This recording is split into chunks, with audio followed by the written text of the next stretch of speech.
بسم الله الرحمن الرحيم الحمد لله رب العالمين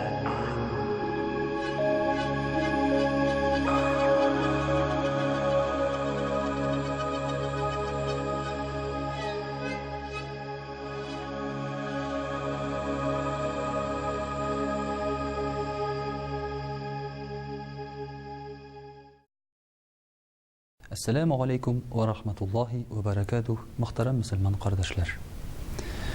Bizga endi ma'lum bo'lgancha, Alloh taolo islom dinini bizga 5 negizga tirab berdi. Har birimizda bilamiz shunda bir hadisni. Payg'ambarimiz sallallohu alayhi va sallam aytdi: "Islom dini negizlana shahodat so'zlarinadi, namozga, uraza, zakat ham hajga." Albatta, islom dinining negizlari degan chiroqda biz ko'z oldina keltiramiz ining negizin. Demak, agar negiz bo'lmasa, yurtni da solib bo'lmaydi. Aning divarlарын, tubalarin qo'yirga o'rin bo'lmaydi. Agar negizing sifatsiz bo'la ekan, sening tizigan divarlaringda uzoq turmay, tizdan ul chatlab yaralachaq ham sening uyingda ishirib tushacak. Shunga ko'ra da shu 5 negizni qat'iy ravishda har musulmon kishida o'targa tegish.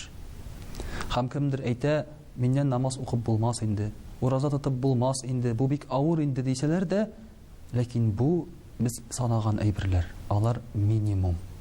Ya'ni kim deganda shu 5 aybirni o'targa tirishirga kerak. Mana shu namoz, roza turunda ko'p silanib, ko'p bilsak-da, zakat, haj turunda kimrak silaniladi. Bugun selab ketasi kelgan edi haj turunda. Bizning endi akrin-akringina haj vaqtida yaqinlasha. Нәрсә соң ул хаж? Нәрсәгә кирәк ул? Һәм нәрсәгә аны кылалар? Шулай бер кешегә сорау биргән вакытта хаж кылырга кирәк дигәч, ул әйтә: "Хаҗны да кылырга авыр инде" ди.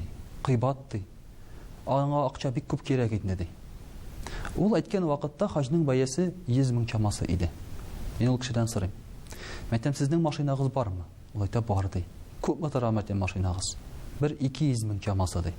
Мин әйтәм: "Сез әгәр дә хаҗны машина кебек кадерле итеп белсәгез, кирәк дип тапсагыз, 2 тапкыр инде хаҗга барып кайткан булыр идегез." Менә шулай итеп, мөхтәрәм кардәшләр, хаҗны беләбез дә, ишетәбез дә, ләкин кызганычка каршы аның кирәклеген әле аңлап бетермибез. Әлбәттә, хаҗ ул билгеле бер финанс мәсьәләләре белән бәйле, билгеле бер авырлыклар белән бәйле, юл, сәфәр белән бәйле. Ләкин беркем дә әйтми хаҗны җиңел дип. Шуңа күрә дә аның савабы бик зур. Пәйгамбәрбез саллаллаһу алейхи ва саллям әйтә: "Кемдә кем хаҗга барып, бузыклык кылмаса, талашмаса, кешеләр белән кычкырышмаса, кешегә зыян китермәсә, һәм аның хаҗы кабул булса, ул кеше анадан туган гынахсыз бала кебек чиста булып кайтыр" ди. Бу бит бик күп һәм бик тә кирәкле нәрсә. Ни өчен дигәндә, хаҗдан кайткан вакытта гынахсыз булып үзеңне тыю, яки тормышыңны яңа биттән башлау, гынахсыздан, анадан туган бала кебек башлау, бу бит һәрбер безнең теләге һәм хыялы түгел микән? Үткән гынахларыбызны сызып ташларга, аларны онытырга һәм алардан арынырга һәрбер кешенең дә теләге түгел микән? Мөхтәрәм кардәшләр, Пәйгамбәрбез саллаллаһу алейхи ва саллям икенче бер хадисендә әйтә: "Кемнең мөмкинчелеге булып, ягъни акчасы бар, юллары имин, сәламәтлеге бар, шул вакытта да хаҗ кылмый икән ди, инде бу кеше безнең өммәтебездән булмас" ди. Ягъни кешенең мөмкинчелекләре бар, ләкин ул ниндидер сәбәп белән хаҗ кылудан баш тарта. Моның сәбәп берәү генә: иренү яки хаҗны әһәмиятле дип тапмау. Ләкин шул ук вакытта ул кеше елына 2 тапкыр чит илгә барып ял итеп кайтырга мөмкин. Төркиягә бара, Мисырга бара, Таиландка бара, Эмиратка бара, һәм һәрбер барганында да уртача яллык 100 мең акча әрәм итеп кайта. Гаиләсе белән барган очракта тагын да күбрәк китергә мөмкин. Һәм инде ул барган очракта да әле күп гынах кылып кайта. Чөнки һәрбер баруында гыйлем алып кайта, я булмаса үзенә бер ял алып кайта дисәк, ул дөресрәк, ул бик дөрес булмас иде. Чөнки күбесе барып артык авырлык белән күп ашап кайталар, яки кызынып тәннәре авырлык алып кайталар. Кайберәүләр, Алла сакласын, бөтенләй гынах та кылып кайтырга мөмкиннәр. Шуңа күрә бу сәфәрләр безгә гынахтан башка әйбер бирми. Хаҗ сәфәре авырлыгы белән булса да, чит илләргә барып кайтып, син башкаларның мәдәниятен күреп кайтасың. Күп милләтләрне күреп кайтасың. Мөселманнар белән танышасың, шуның өстенә әле тагын гынахларың да кичерелә.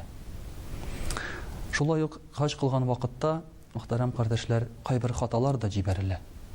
Кеше, мәсәлән, хаҗга барып, менә бу ташлар, кара таш, яки Кәгъбәтулла, я булмаса Сафа, Марва, яки Гарәфә тауларын изге урын дип таный. Ләкин шушы урыннарга омтылам дип, ул кайчагында кешеләргә зыян китерергә мөмкин. Мәсәлән, кеше кара ташны үбәм дип, кемнедер этергә, тиртергә, сүгенергә, ачуланырга да мөмкин. Бит бу очракта ул хаҗның төп нигезен югалта, ул да булса кешеләргә яхшы мөгамәлә. Ислам дине ул бер вакытта да ниндидер әйберне кадерләп, кешеләрнең кадерен онытуга омтылмады. Һәм күп очракта мөселманнар моны онытып җибәрәләр. Кеше һәр вакыт беренче урында, кеше мөнәсәбәтләре һәр вакыт истин булып кала бирә. Мәсәлән, без беләбез шундый риваятны да. Бер кеше хаҗга чыгып китә, маллары белән, атына атланып, ризыклары белән, ләкин ярты юлда ул күрә бер фәкыйрне хаҗ турында хыялланучы. Ул кеше әйтә, мин дә хаҗга барыр идем ди, фәкыйр әйтә. Мин дә бик хыялланам ди, ләкин мөмкинчелегем юк шул ди. Шул вакытта хаҗга чыккан кеше бөтен малын аңа биреп, үзе кире әйләнеп кайтып китә. Һәм Пәйгамбәрбез саллаллаһу алейхи ва саллям әйтә, бу кешегә хаҗ кылган савап язылды, ягъни аның хаҗы кабул булды ди. Менә бу кеше мөнәсәбәтләрен кай вакытта без онытабыз. Хаҗ безгә кеше мөнәсәбәтләре турында бик күп мәгълүмат бирә. Чөнки син барган вакытта да үзеңнең кардәшләрең белән барасың. Кай вакытта самолетта, я булмаса кунакханәләрдә торган вакытта, мәчеттә намазда торганда, тишә мәчеттә җомга намазлары укыганда яки таваф кылганда, син үзеңнең ни дәрәҗәдә сабыр икәнеңне яки сабыр түгел икәнеңне аңлыйсың. Ни дәрәҗәдә кешеләрне яратканыңны яки яратмаганыңны аңлыйсың. Менә бу бик зур кыйммәтле дәрес. Шушы дәресне үткәч, һәм шушы дәресне дөрес итеп үткәч, Аллаһ Тәгалә безгә үзенең рәхмәт ишекләрен ачып, гынахларыбызны кичерә. Инде шулай ук, мөхтәрәм кардәшләр, хаҗ кылуны ешрак үтәсәң дә хәерлерәк. Мәсәлән, Әбу Ханифа рахимаһуллаһ үз гомерендә 55 тапкыр хаҗ кылган дигән риваятлар бар. Бу һәр елны дигән сүз. Ягъни яшьлегеннән алып һәр елны хаҗ кылган дигән сүз. Ул 70 яшьтә вафат була.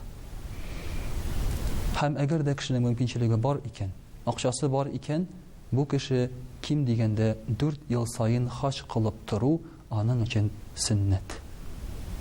Аны сузырга кирәкми. 4 ел үтте, барып кайтасың хаҗга. Пәйгамбәрбез саллаллаһу алейхи ва саллям да шуңа күрә әйтә, бер хаҗ белән бер хаҗ арасы, яки гомәрә белән гомәрә арасында кылынган гынахларны Аллаһ Тәгалә кичерә ди. Чыннан да без бит хыялланабыз, чит илләр күрергә, яки каядыр барып кайтырга, сәфәр кылырга. Һәм Пәйгамбәрбез саллаллаһу алейхи ва саллям да әйтә, әгәр сәфәр кылсагыз, кылыгыз 3 урынга ди. Мәккәгә, Мәдинәгә яки Әл-Кудс, Иерусалимга. Һәм әгәр дә безнең алдыбызда мөмкинчелек бар икән, кая барырга беренче? Таиландкамы, Эмираткамы, яки кая барырга беренче булып? Египеткамы, Төркиягәме? Без сайласак иде хаҗны. Без шушы юлларга омтылсак иде, һәм шушы сәфәрләргә омтылсак иде.